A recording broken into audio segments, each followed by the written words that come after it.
Somos Sandra Johnson y Patricia García y hoy os vamos a hablar de Pestalozzi.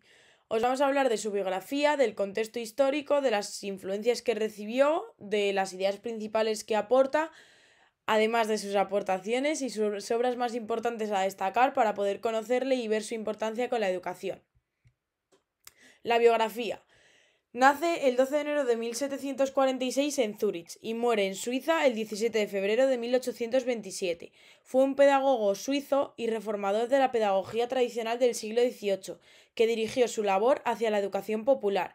A este autor se le puede enmarcar dentro de la teoría de la escuela nueva.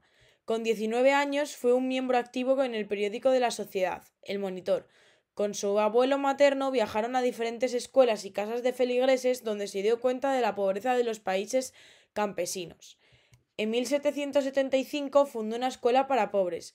En ellas, sus alumnos trabajaban alternativamente de manera activa, sentando así las bases de la escuela del trabajo, pero deja el proyecto por falta de fondos. Después de varios intentos llega a ser director de un orfanato donde aplica su metodología.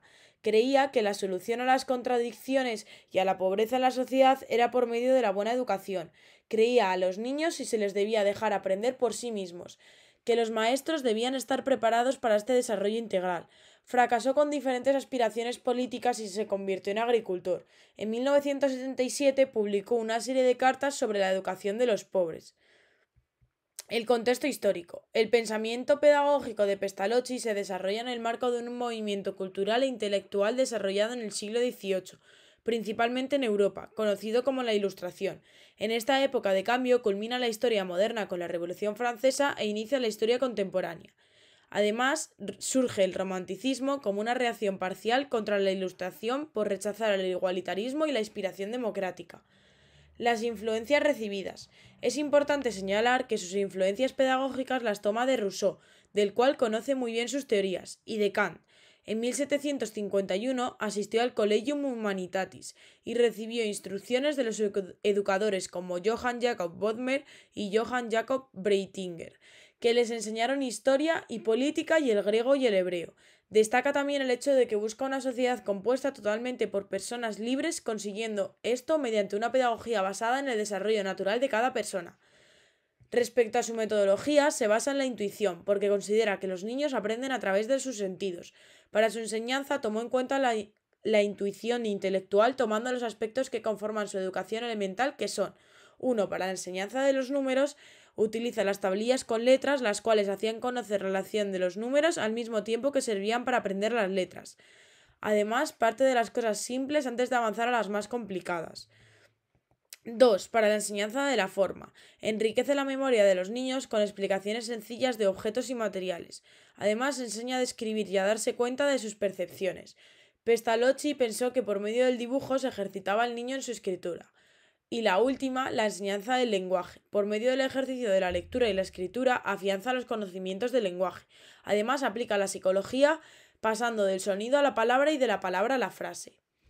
Los principios pedagógicos. Todo su pensamiento se basa en dos principios esenciales en la educación, como son la naturalidad y la educación elemental. La naturalidad. La educación conforme a la armonía con la naturaleza. De este principio se deriva la necesidad de libertad en la educación del niño. Es necesario que esté libre, para que pueda actuar a su modo en contacto con todo lo que le rodea.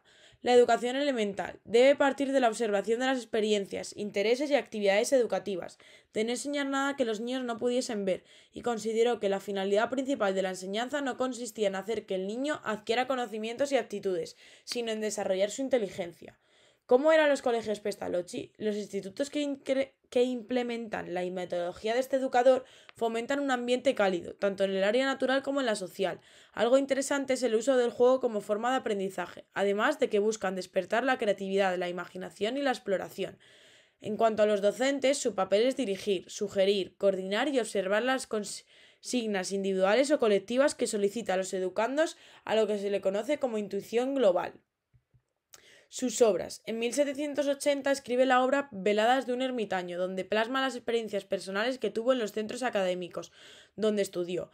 Esta era una obra didáctica que exponía sus teorías de la reforma social a través de la educación.